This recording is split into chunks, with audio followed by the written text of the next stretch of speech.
In 2 years, I went from this to this. And somehow, the biggest thing I built wasn't a mechanic. It was a plan. I'm making a Unity metroidvania called Eclipseless. And for a long time, I thought progress meant adding features.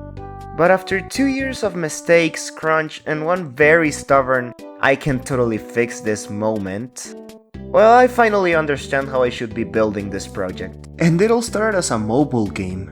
So in this devlog, I'll show you the 3 turning points that changed everything. Why I quit making small mobile games, why I scrapped a whole version that worked, and the moment I realized my game didn't even have a game loop. It all started somewhere around April 2024.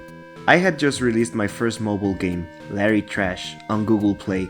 And well, it was progress since it was the first game I ever finished, which is way more than what I've ever done in my entire life.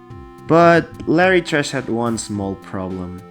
It was being played by the amazing number of absolutely no one. And well, that will be fine since at least I enjoyed the process, right?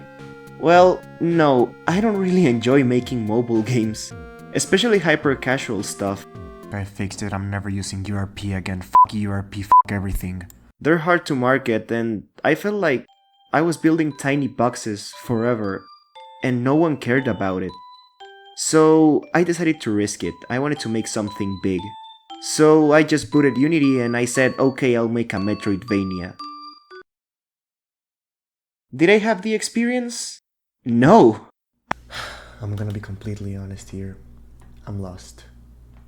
I'm gonna read more documentation and probably watch some tutorials. I don't know what I'm doing. I knew I wanted it 2D, simple and character driven. I love cave story, so Metroidvania felt right. And the twist I landed on was you can possess animals. So I called some college friends, ideas, art, moral support especially. Then I booted up Unity and started building.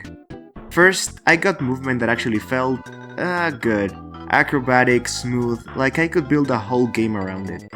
Then I added a short range slash attack, and made the main character a rabbit, partly because I liked the look, and partly because I wanted that small creature in a big world vibe. And then I hit the core mechanic, possession. It was hard, but when it finally worked, it felt like magic. Suddenly, the game wasn't just platform and hit, it had identity. With the core mechanics working, I did what every developer does when things go well. I got overconfident. I gave myself a deadline, alpha before summer. I planned 3 sections, a tutorial cave, a tree area, and a final cave. Ending with a boss fight. Yeah, too ambitious. And because we wanted personality, we designed the first village, the Turtle Village. A village of turtle people. With long noses. And how do I put this politely? They are not the sharpest shells in the pond. Ha! Look at that ugly house. It reminds me of my marriage. Got your nose, said my dad. It was a lie. Now I'm depressed. Not because I still have a big nose, but because my dad left me. This is the village's hotel. You are most definitely not welcome. I'm a female. This is a secret. Don't tell anyone. How did I get here? The funniest part is you can possess them. And they're completely useless, which honestly feels accurate. We even debated giving one of them a turtleneck. A turtle in a turtleneck. Peak character design. I also wrote a story hook. The caves are basically a biological lab dumping ground for experiments, which explains why everything is a weird animal mutation. By the end, I had a boss fight.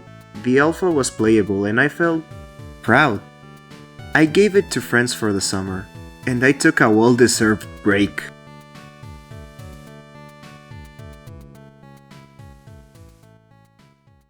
When I came back, I used the feedback and replayed it and saw 2 big problems. 1. Game too hard. 2. It was kind of typical and therefore boring. Like it didn't fully commit to anything. It couldn't even be a Metroidvania or a platformer, it was like in between both. And then I realized the real issue. I was trying to make the game half metroidvania and half hard platformer. Some perfect midpoint. But the game, well, it didn't want to be a midpoint. It wanted to choose. Around this time I got invited to show the game at a big gaming event in Mexico, and I was excited until I heard the catch. I had 15 days to make a playable version, and yes, there was an exam week in the middle. Perfect timing. Thank you, universe. So we sprinted, I pulled my friends back in, and we rebuilt levels fast. I added a new mechanic called Rampage. The more enemies you defeat, the stronger and faster you get, and you unlock a dash. And something unexpected happened. The game started leaning into platforming on its own, and it was really fun, like it was making itself. Levels got more linear, cutscenes got cut, everything got way cleaner. And that's also when we formed a tiny studio, Pinwin Shell Studio. And after a lot of name brainstorming, we decided to name the game Eclipseless, and yes, I love it. And no, I will not be taking feedback at this time, at least it's better than Larry Trash. At the event, there were actually a lot of people lined up to play. That moment was huge for me, like, oh, this can't be real. But more feedback brought the same message, louder. Game still too hard, game also confusing. New players struggled, experienced players had a blast, but it felt like a game for tryhards, not what I really wanted. So I had a choice. Commit to it being a hardcore platformer, or scrap months of work and chase the metroidvania I actually wanted. And I'm quite a stubborn guy, so I scrapped it. Who cares about success? I have a dream! So I made the player controller quite slower, I leaned into combat and exploration, just like a metroidvania would do. And then I realized something slightly embarrassing. I didn't actually understand metroidvanias as deeply as I thought. I actually only played quite a few of them. Most of them were cave story around 3 or 4 times during my entire childhood. So I studied, I played, I learned what makes progression feel good. I reward combat toward a more deliberate style, inspired on Hollow Knight. So I rebuilt the Rampage mechanic. Instead of boosting damage and speed, it became a heal/sustain system. You basically have 1 point of Rampage, and you can cure 1 heart of health. So I had to replace the health bar with life containers, which actually fit the pacing way better. And while I was redesigning everything, I discovered the biggest mistake of the entire project. I had mechanics, I had a genre, I had levels, I even had a boss. But I never defined what I wanted the player to do. Moment to moment, progress. I just made levels, without a clear purpose of what I wanted the player to do. I only said, go on, defeat those enemies, keep moving forward. What I was missing was a game loop. Once I saw it, I couldn't unsee it. Games teach you how they want to be played. Like Terraria, for example. You gather items, you craft your things, you fight bosses, you get new tier items, then you repeat. Mario. You jump, you grab a power up, you reach the goal, and then you start another level. But Eclipseless? It was just vibes. Cute vibes. Dancing turtles.